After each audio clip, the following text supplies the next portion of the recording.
El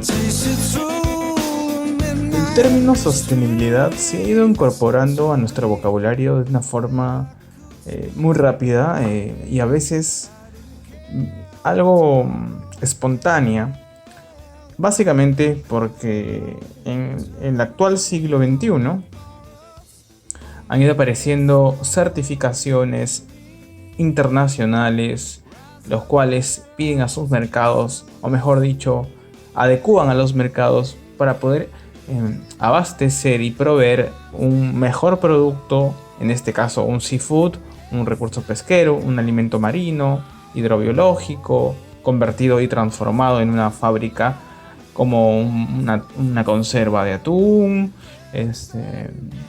Puede ser también un plato realizado a partir de recurso hidrobiológico, cualquiera que se nos pueda ocurrir, ceviche, etcétera, podemos decir.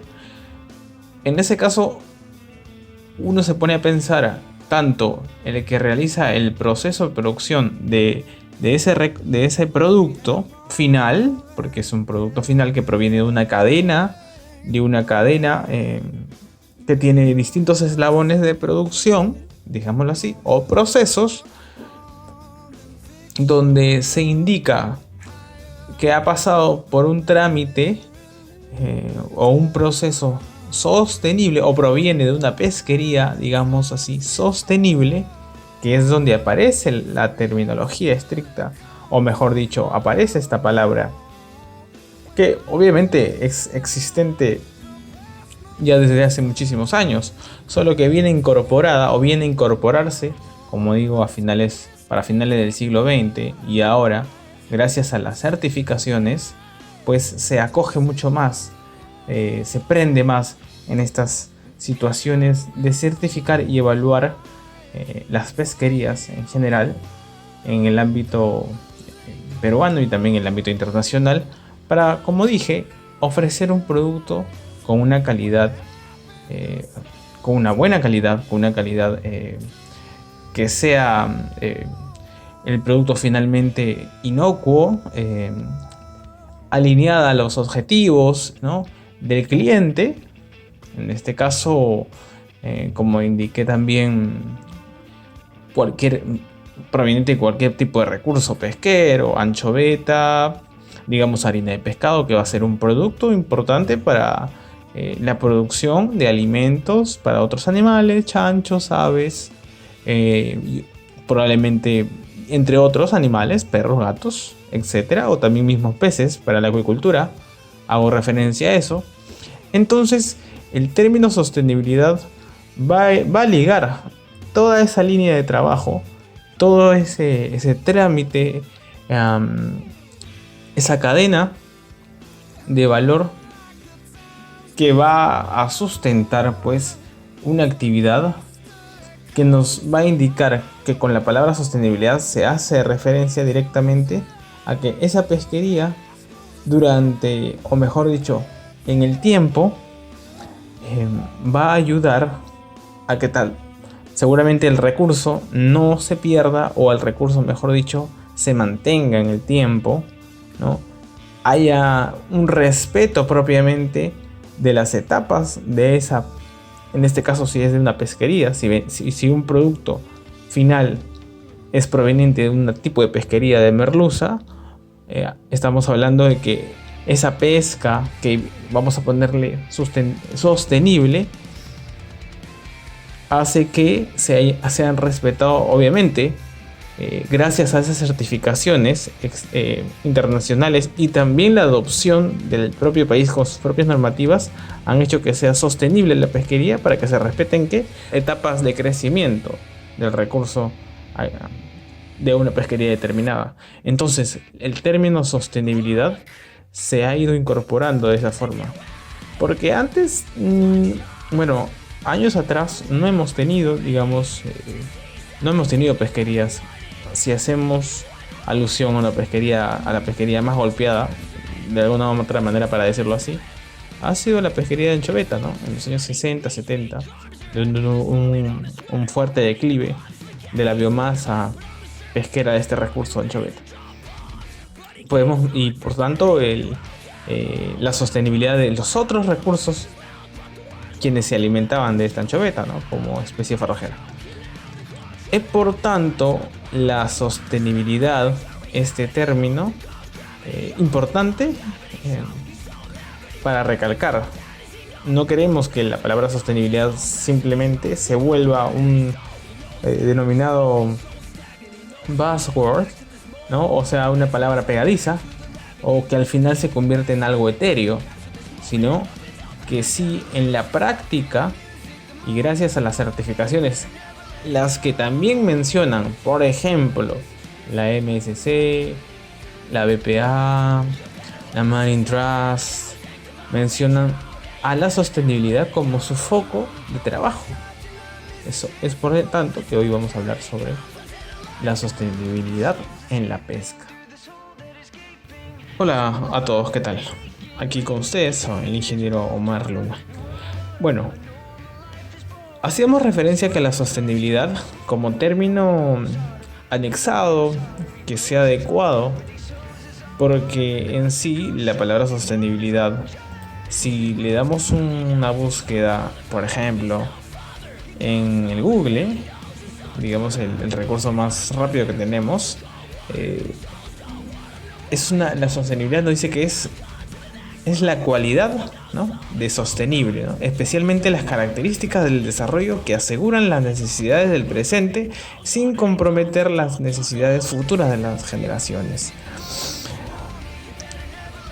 Por tanto, la sostenibilidad nos estaría proveyendo, ¿no?, como tal, si la relacionamos a alguna actividad, en este caso la pesca, nos estaría dando la seguridad o la probabilidad, en este caso, de una actividad determinada, como es la pesca o las pesquerías en general, de no comprometer al recurso, sino darle un tratamiento responsable al recurso respecto a sus estadios de crecimiento, a la pesca y las cuotas a pescar respecto a este recurso, ¿no?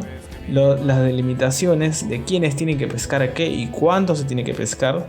En el caso de Perú, pues, digamos, en el año 2012, con el decreto supremo 005, 2012, luego modificado más adelante, el año siguiente, respecto a las zonas de pesca, ¿no?, artesanales, de media escala, de gran escala, pesca industrial. Digamos que se intentó con esa norma, de alguna u otra manera, proveerle también una herramienta más a la sostenibilidad. Sin embargo, ya luego podemos discutir si eso fue o no fue importante, ¿okay?, para la sostenibilidad. Pero digamos que por esa línea se intentó, quiso eso ser parte de una de las herramientas que existen para poder concretar la sostenibilidad de la anchoveta en ese caso específico. Okay. Ahora, otra de las cuestiones es que ingresan en el término de la sostenibilidad es la pesca responsable, como dije al principio. Entonces, pesca responsable sería parte de cómo nosotros medimos la sostenibilidad. O sea, la pesca responsable, que está ligada con la sostenibilidad, sería un indicador de medición sobre la sostenibilidad, o sobre la sostenibilidad nos puede brindar. Si sabemos que la sostenibilidad de una pesquería o de las pesquerías directamente trata sobre la manutención de este recurso que pueda preverse para el presente, el futuro, ¿no?, y que no se comprometa obviamente a este mismo recurso, ¿no? Ahora,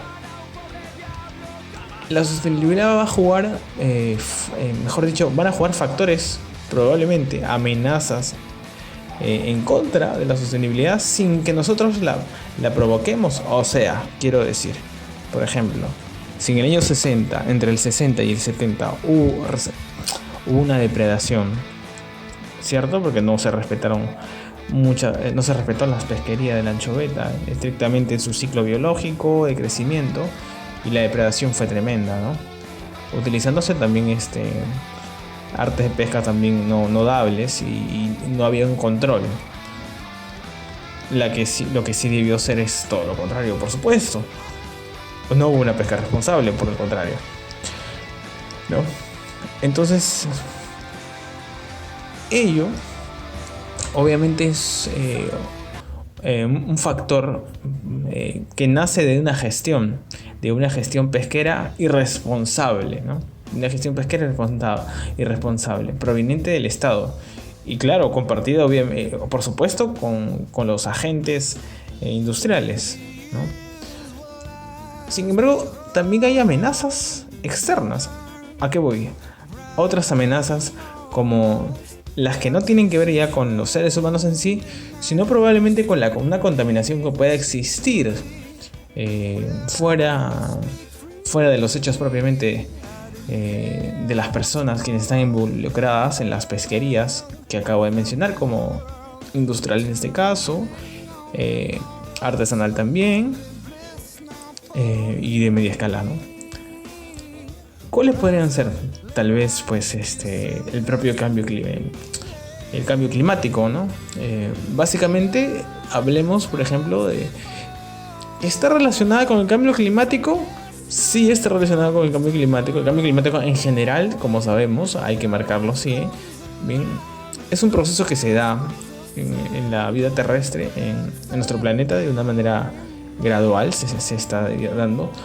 Ahora, va a acentuar este cambio climático la contaminación estricta, ¿no? Antropogénica, que sí tiene que ver con la mano del hombre, ¿no? Y ello está provocando obviamente un aumento de CO2 en la atmósfera. Y esta es absorbida por el océano, porque el océano absorbe el gas que es dióxido de carbono o CO2 y acidifica las aguas marinas, ¿no?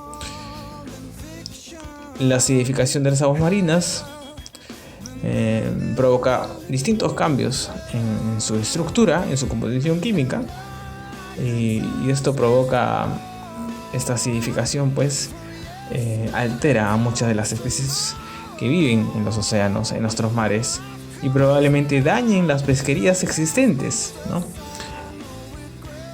Por lógica y a través de la conocida evolución de las especies y adaptación de las mismas, pues muchas obviamente se retirarán de las zonas más acidificadas que ahora se están viendo, y otras pues morirán probablemente digo, tal vez no, tal vez también migren, ¿no? Entonces, la acidificación, el calentamiento propiamente por la mano antropogénica, pues también va a provocar cambios en las pesquerías. Y con nueva información, una pesquería determinada, pues no es que vaya a dejar de ser sostenible, es que hay factores que van a incurrir en que esa pesquería probablemente se deje de lado, ¿no? De alguna u otra manera, por decirlo así, entre comillas, dejar de lado, ¿no? Y es probable que en el 2100, por ejemplo, aparezcan, o no aparezcan, sino ya están conviviendo entre las pesquerías existentes actualmente, la aparición, pues, para no decir sustitución, ¿no? La recurrencia de otras especies más pequeñas, adaptadas a zonas acidificadas y más calientes, ¿no? Nosotros sabemos que nuestro mar peruano es de aguas frías por la concurrencia de la corriente de Humboldt, exactamente, ¿no? De aguas frías del mar peruano. Entonces, esos son factores externos que yo demarco, ¿no? O sea, no propiamente de la depredación estricta del ser humano, sino factores que tal vez provengan de otra actividad, porque el proceso o el aumento de CO2 de la actividad antropogénica, pero proveniente de otras industrias, en este caso de industrias de quema de combustibles, va a provocar ello, ¿no? Entonces es algo externo a la actividad pesquera estrictamente. Es algo externo a una contaminación de embarcaciones, por ejemplo, ¿no? O a un derrame de petróleo, como vimos hace poco en nuestros mares, que también sería algo externo, ¿no? Que no tiene que ver necesariamente con la pesquería, ¿no? Derramamiento de petróleo de una empresa española, hace aproximadamente algo, poco más de un mes. Entonces toda esa dinámica afecta de alguna u otra manera la sostenibilidad de una actividad en sí y de la sostenibilidad de los recursos en general.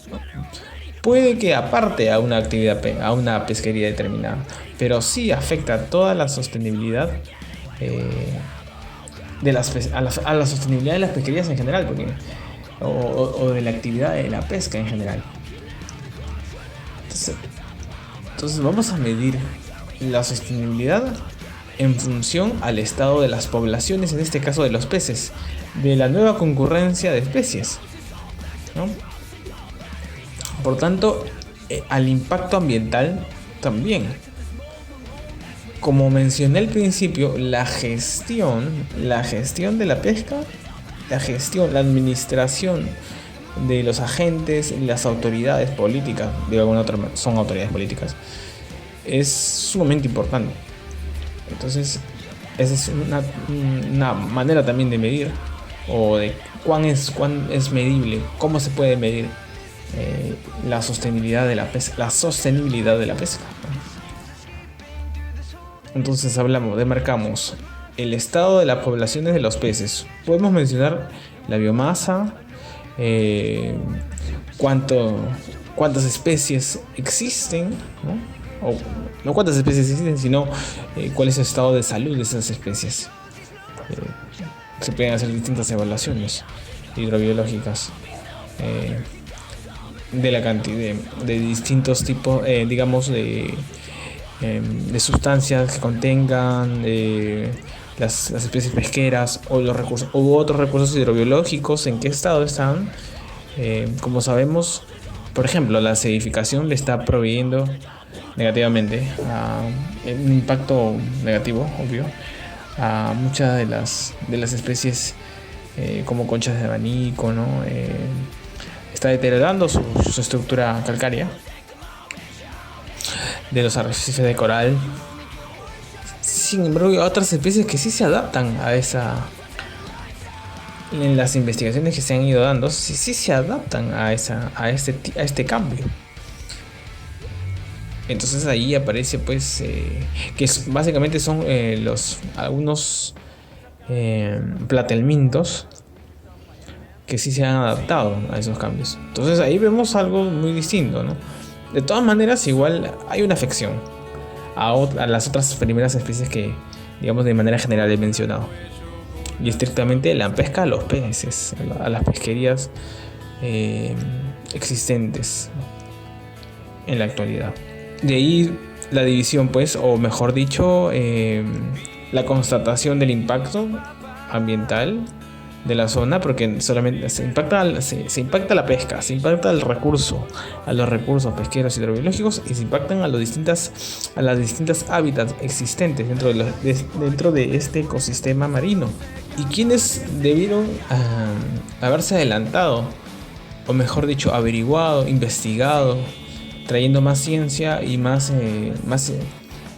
gente especializada, profesional, para, digamos, tal vez no dar una solución total, porque obviamente es incontrolable lo que pueda suceder en el mar, pero para prever que la actividad artesanal de muchas personas o de la pesca industrial, por ejemplo, vaya mudando, digamos, de una u otra manera a otros recursos, ¿no? Porque a veces es incontrolable lo que pueda suceder en el mar, ¿no? Un derramamiento de petróleo puede, por ejemplo, ser de alguna otra forma controlado y aminorar su impacto ambiental si es que se actúa de manera eficaz y rápida, por supuesto. Algo que no se ha hecho en el caso de la petrolera española, que ustedes ya saben quién es. Pero hay otros sucesos como la acidificación que no se pueden controlar. Entonces, pero sí podemos responder a la gestión pesquera de indicar a los pescadores artesanales que está pasando esta situación. Entonces, una de las alternativas, aparte de mudar la pesquería a otras, es adiestrar, capacitarlos para afrontar estas nuevas situaciones de impacto medioambiental sobre el recurso del que ellos se sustentan o sustentan su vida diaria. Porque las pesquerías, los pescadores, o mejor dicho, las pesqueras privadas o industriales, pues ellos sí tienen información y saben cómo poder afrontar nuevos tiempos, ¿no? Un intercambio y diversificación de producción o de empresas o de productos les para ellos sencillo, digamos, de una u otra forma afrontar. Sé que es duro también para ellos, obviamente no es fácil, pero también pueden migrar de una manera más práctica, ¿no? Porque tienen recursos y está bien, ¿no? Esa información que muchas veces se trabaja a partir de las evaluaciones que realiza el Instituto del Mar del Perú, ¿no? Las operaciones Eureka que se pueden llevar a cabo son importantes también, ¿no? Porque hay una concatenación entre el Estado, o mejor dicho, el Ministerio de la Producción, que adscribe al IMARPE, o que tiene al IMARPE dentro de como una de las instituciones científicas importantes, y comparte información, obviamente, de sus cruceros con las empresas privadas. Entonces, ahí viene la inteligencia de una gestión eficaz y responsable, ¿no? Para tomar y determinar leyes, o realizar normativas, o mejorar normativas, o crear nuevos ROP, ¿no? Nuevos reglamentos de organización pesquera, ¿no? Un nuevo reglamento respecto a una nueva especie, una nueva pesquería tal vez que vaya a aparecer, que seguramente aparecerán en el intercambio, pues, de todas esas sustancias que se dan acidificantes en nuestros medios marinos. Ahí quisiera por ello añadir, pues, como mencioné hace un rato, las certificaciones internacionales. Pues obviamente esto ya lo han visto desde hace mucho tiempo, y todos los factores que confluyen de cambios bruscos en el medio ambiente, en el sistema acuático, en otras latitudes de otros mares internacionales o zonas internacionales oceánicas, pues de adquirir estas certificaciones, porque estas certificaciones obviamente están ligadas con que la pesquería, pues, al fin y al cabo sea sustentable, o sea sostenible. Entonces el término de sostenibilidad se va a demarcar en función a estos tres asuntos que acabo de mencionar, ¿no? Estado de las poblaciones de peces, impacto ambiental y una gestión pesquera eficaz. Y ahora, ¿quién está alineado a ello? Digamos, ¿qué certificación internacional? La certificación, la MSC, ¿no? La Marine Stewardship Council, ¿no?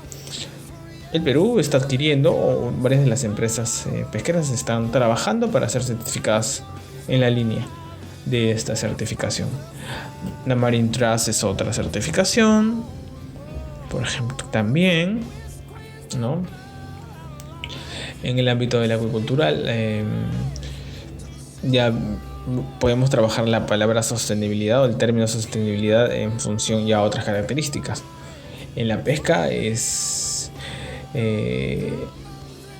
bastante compleja de una u otra manera, para decirlo así, su trato.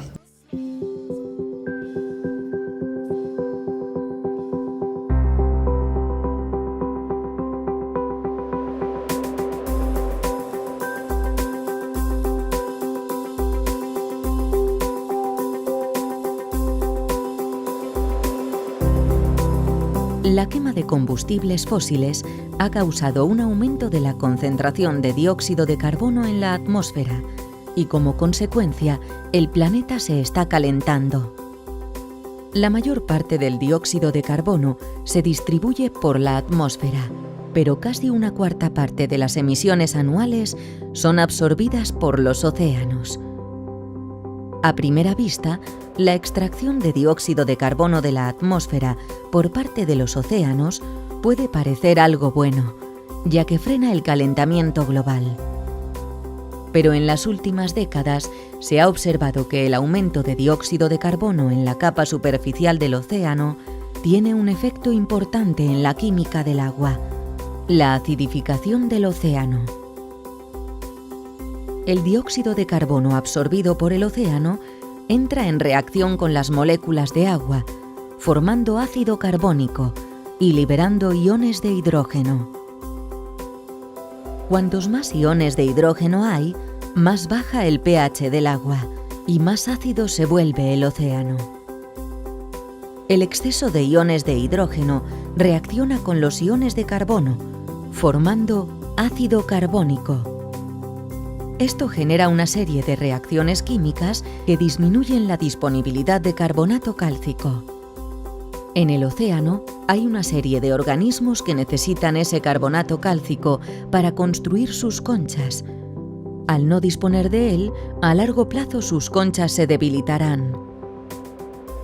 Muchos de estos organismos se sitúan en la base de la cadena trófica, y su desaparición se puede notar hasta en los niveles más altos.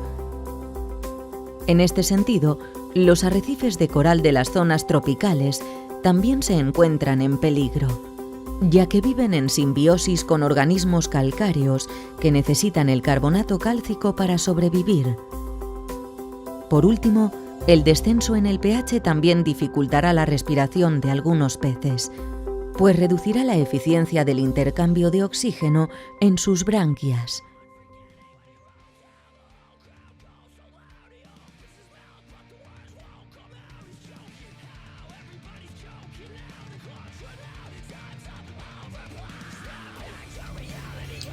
Ahora, también no vamos a olvidar, y esto sí es totalmente, la vamos a dejar totalmente claro, evitar la sobrepesca.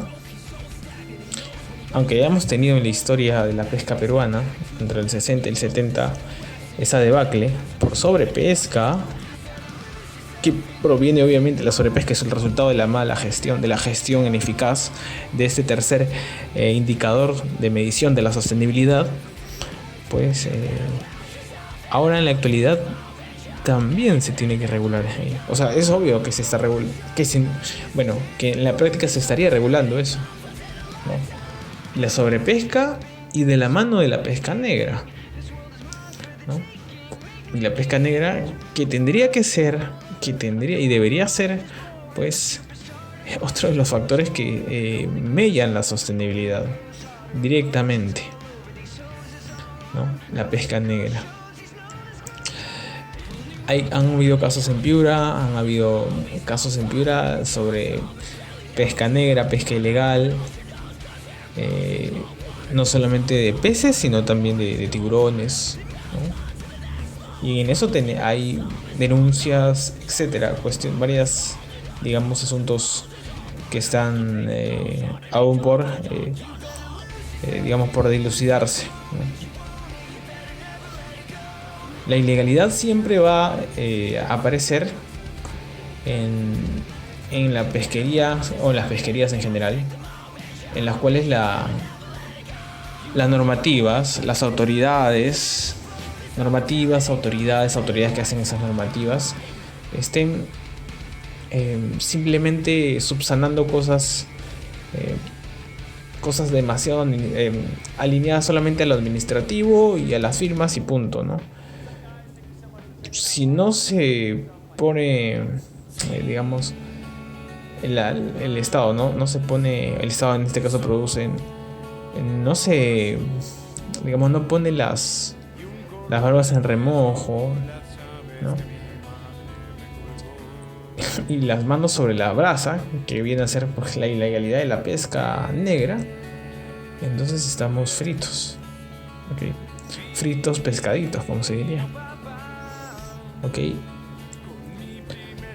Porque creo que es algo que, por ejemplo, Oceana, que es una de las instituciones independientes, que no pertenece obviamente al Ministerio de la Producción, no pertenece a una entidad privada tampoco, relacionada con pesca industrial, sino es una entidad independiente a nivel mundial y que tiene una pequeña sede aquí en el Perú. Indica que, por ejemplo, la pesca ilegal tendría que ser, ellos demarcan, ¿no? Debería ser considerada como un delito con, en el marco de una organización, de un delito de un tipo de organización criminal, ¿no? Porque al fin y al cabo, por ejemplo, la pesca ilegal ¿no? de tiburones, pues hay mafias que están metidas en la pesca ilegal de tiburones, que estas al fin y al cabo están derivadas a países como el Japón, ¿no? A mafias, se venden muchas de las aletas de tiburón a mafias japonesas o chinas y de otros países, ¿no? Entonces allí es donde está un poco vacío el asunto, ¿no? Tanto normativamente, hasta donde tengo entendido, en normas y por supuesto autoridades que dan mucha vergüenza en su accionar con respecto a no a la prohibición, sino básicamente a atacar ese mal, ¿no? Es parte de la política, de las políticas mediocres y no competitivas de las autoridades que tenemos en el sector de la pesca. Y también quienes de la mano del sector, de estas autoridades que se supone que administran, regulan y castigan, ¿no? A la pesca ilegal, pues no lo hacen, ¿no? Porque las mafias pueden más, porque tal vez estén coludidos, no lo sabemos. Puede pasar muchas cosas, puede uno pensar mucho, ¿no? Pero es probable que no lo hagan nada porque les importe poco, ¿no? También. Entonces, eso ya es algo bastante crudo y bastante jodidamente triste. Sin embargo, pues los profesionales que estamos metidos aquí en esos temas, creo que sí deberíamos darle un realce importante y poner foco en estos asuntos, ¿no? Porque es de la actividad de la que nosotros se supone que tenemos que de la que, o sea, en la que nos desenvolvemos, en la que trabajamos, y que todo está, digamos, constituido como una estructura, pues, comunitaria al final, ¿no? Una estructura en redes. Si yo progreso, si una empresa pesquera industrial progresa en una pesquería determinada o en base a una pesquería determinada, pues da trabajo a un montón de gente, ¿no? Da trabajo a un montón el Ministerio de Trabajo lo regula y hay digamos, un balance, un trabajo, digamos, equilibrado, ¿no? Y si es que hay mafias que quieren involucrarse en la pesca o dicen, no, oye, mira, esa pesquería es importante, ilegalmente hay que pescarla. Entonces, si hay una autoridad eficaz, no mediocre, no corrupta, que detiene eso, pues vamos a seguir protegiendo esos recursos. Y como la tratativa es a partir de las normativas de respeto al recurso, respeto a las vedas, de responsabilidad y respeto a los ciclos de crecimiento de ese recurso, pues el recurso va a mantenerse en el tiempo para las futuras generaciones, como indica el término sostenibilidad. Es ahí donde nosotros no podemos guardar ningún tipo de esfuerzos, sino que hay que poner todo para llegar a ello, ¿no? Se supone que esa sería esa pesca sostenible tendría que darse de esa manera, ¿no? Finalmente, para terminar en este nuevo capítulo de Águara Pesquero sobre la sostenibilidad de la pesca peruana y en general el término que utilizamos ¿Por qué la importancia? ¿Por qué es inevitable que ese término sea sustentado en la línea de una gestión y administración eficaz, responsable de las pesquerías,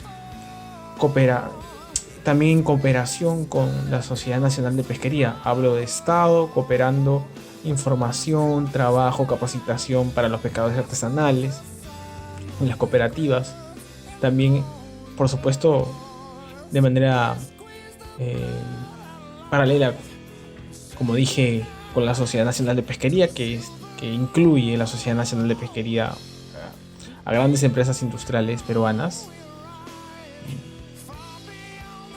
Ello indispensable, me parece a mí, para concretar esos objetivos, o el objetivo final que viene a ser la sostenibilidad, ¿no? En base a ese enfoque ecosistémico importante respecto al recurso natural, el recurso hidrobiológico pesquero utilizado, ¿no? Requerido. Ello al final va a sustentar, no solo sustentará la sostenibilidad de la pesca peruana, de la actividad económica, sino de la seguridad alimentaria, de la seguridad y salud en el trabajo de los pescadores, obviamente. Porque si hablamos de una cooperación, estamos hablando de responsabilidad también con los actores humanos en esta actividad, ¿no? De la calidad y los mercados a quienes vayan a llegar, a quienes se proveen los productos finales de las distintas industrias, y también de la pesca artesanal, obviamente, que también sale de ahí para la otra actividad importante que se relaciona con la pesca, que es la acuicultura. Eso creo que es importantísimo, inevitable. Y añadir además, de manera algo no tangencial, pero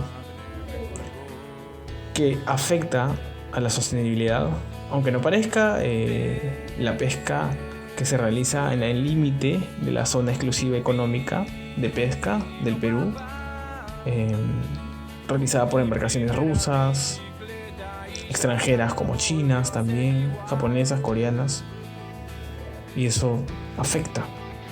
Y tenemos que tratarlo aquí también en Ahora Pesquero, y lo veremos en un próximo capítulo. Nos vemos.